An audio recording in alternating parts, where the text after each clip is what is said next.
میرے معزز سامعین و ناظرین اکرام، آج کی اس درس قرآن میں نے آپ کے سامنے سورہ توبہ کی آیت نمبر 75 سے لے کر 78 تک آیات تلاوت کی ہیں۔ یہ سورہ توبہ رات کو تراویح کی نماز میں بھی ہم نے پڑھی اور سنی ہے۔ اللہ تعالیٰ قبول فرمائیں۔ آمین۔ ان آیات کے اندر ایک واقعے کا ذکر ہے، ایک ایسے شخص کے واقعے کا ذکر ہے جس نے پیارے نبی صلی اللہ علیہ وسلم سے یہ عرض کی تھی کہ آپ میرے لیے دعا مانگے اللہ تعالیٰ سے کہ اللہ تعالیٰ مجھے امیر بنا دے۔ اس شخص کا نام تھا ثعلبہ بن حاتب۔ پیارے نبی صلی اللہ علیہ وآلہ وسلم کے پاس یہ تشریف لائے اور پیارے نبی صلی اللہ علیہ وسلم سے فرمایا کہ آپ اللہ تعالیٰ سے دعا کریں کہ اللہ تعالیٰ مجھے مالدار بنا دے، مجھے امیر بنا دے، مجھے ایک رچ مین بنا دے۔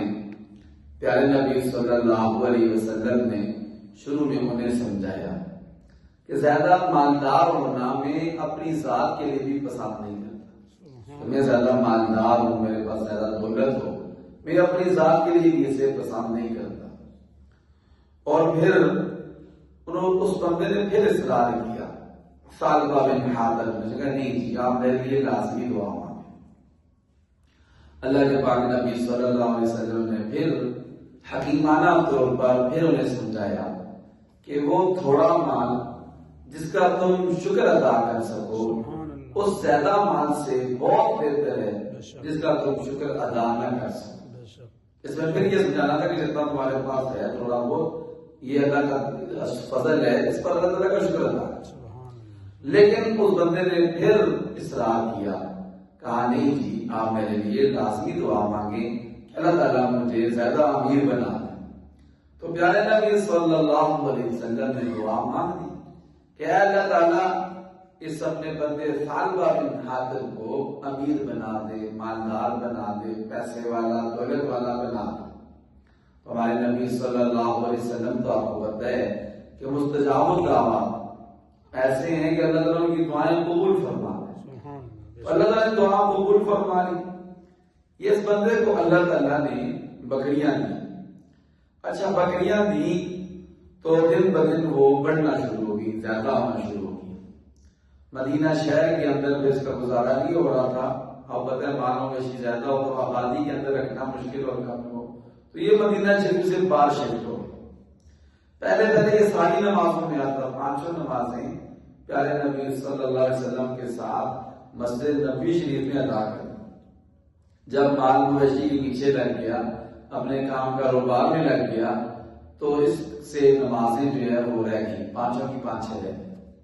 جمعے کو پیارے نبی صلی اللہ علیہ وسلم کے پاس آتا جمعہ پڑھنے کے لیے صرف۔ کرتے کرتے ایسا ہوا، اتنا زیادہ مصروف ہوا اپنے ان مال مویشیوں میں کہ جمعہ بھی اس سے رہ گیا، جمعے کو بھی نہیں آتا۔ پھر ایسا ہوا کہ بہت زیادہ مالدار ہو گیا یہ، تو پیارے نبی صلی اللہ علیہ وسلم اللہ تعالیٰ کے حکم کے مطابق سال بعد لوگوں سے زکوٰۃ جمع کرنے کے لیے بندے بھیجتے تھے کہ زکوٰۃ جمع کر کے لاؤ تاکہ ہم جو مستحق لوگ ہیں ان پر اس کو خرچ کریں۔ اس کے بعد بھی پیارے نبی صلی اللہ علیہ وسلم کی طرف سے بندے گئے کہ جی اللہ تعالیٰ نے اتنا مال دیے ہیں، تم ایسے کرو کہ اللہ تعالیٰ کا اس میں سے حق نکالو۔ اچھا یہ بات کی یاد رکھیں کہ جب اس نے حضور سے فرمایا تھا نا کہ آپ میرے لیے مالدار نہیں دعا کریں، تو اس نے ساتھ یہ بھی کہا تھا کہ لَنَصَّدَّقَنَّ وَلَنَكُونَنَّ مِنَ الصَّالِحِينَ، کہ جب اللہ مجھے مال دیں گے نا تو لَنَصَّدَّقَنَّ، میں ضرور اس سے صدقہ جو ہے وہ نکالوں گا، یعنی جو اللہ کا حق ہے میں اس سے کیا کروں گا؟ نکالوں گا، اس کی زکوٰۃ ادا کروں گا، اس میں سے غریبوں پر، مسکینوں پر، یتیموں پر مال خرچ کروں گا۔ اور یہ جو صیغہ استعمال کی یہ قسم کے لیے، تاکید کے لیے آتا ہے کہ لازمی ضرور میں اس سے اللہ کا حق نکالوں گا، صدقہ کروں گا۔ اچھا جب اللہ کے پاک نبی کا بندہ اس کے پاس گیا کہ اپنے مال کی زکوٰۃ نکالو، زکوٰۃ دو، تو یہ کہنے لگا اللہ اکبر، زکوٰۃ کا مذاق اڑانے لگا۔ زکات کیا ہوتی ہے بھائی؟ پیسے میرے، یہ مال مویشی میرے، ٹھیک ہے، یہ دولت میری، تو میں کیوں اس میں سے اللہ تعالیٰ کا حق نکالوں؟ زکات کیا کی ضرورت ہے؟ اور صاحب ٹال مٹول کرنے لگا کہ آج لے لینا، کل لے جانا، یہ فلاں ایسے. تو جب اس نے ایسا رویہ اختیار کیا تو اس پر پھر اللہ تعالیٰ نے یہ آیات نازل فرمائی. اللہ تعالیٰ کہتے ہیں وَمِنْهُمْ مَنْ عَاهَدَ اللَّهُ، کچھ ایسے لوگ بھی ہیں. دیکھیں اللہ تعالیٰ کا کتنا پیارا، اللہ نے نام نہیں ذکر کیا.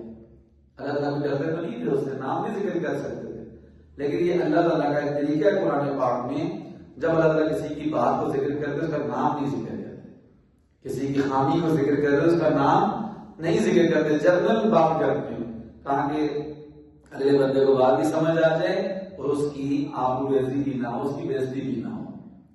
تو پیارے نبی صلی اللہ علیہ وسلم کہتے ہیں کہ انہوں نے اللہ سے عہد کیا تھا، یہ معاہدہ کیا تھا شروع میں، لئن آتانا من فضلہ، اگر اللہ نے اپنے فضل میں سے ہمیں مال دیا تو لنصدقن، ہم ضرور بے ضرور صدقہ ادا کریں، اور ولنکونن من الصالحین، اور ہم ضرور بے ضرور نیک لوگوں میں شامل ہوں گے، یعنی اللہ کے مال کا حق ادا کریں.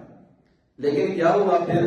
فلما آتاہم من فضلہ، جب اللہ تعالیٰ نے اس کو مال دیا، اپنا فضل کیا اس پر، بخیلوا بھی، تو وہ کنجوس بن گیا، بخیل بن گیا. وَتَوَلَّوْا وَهُمْ مُعْرِضُونَ، اور اس نے منہ موڑ لیا اور اعراض کر کر چل دیا. جب اللہ کے نبی کا بندہ اس کے پاس گیا اس کی زکات دو، تو اس نے آگے سے منہ موڑ لیا. کہتے ہیں زکات کیا ہوتی ہے؟ اللہ تعالیٰ فرماتے ہیں فَأَعْقَبَهُمْ نِفَاقًا فِي قُلُوبِهِمْ إِلَىٰ يَوْمِ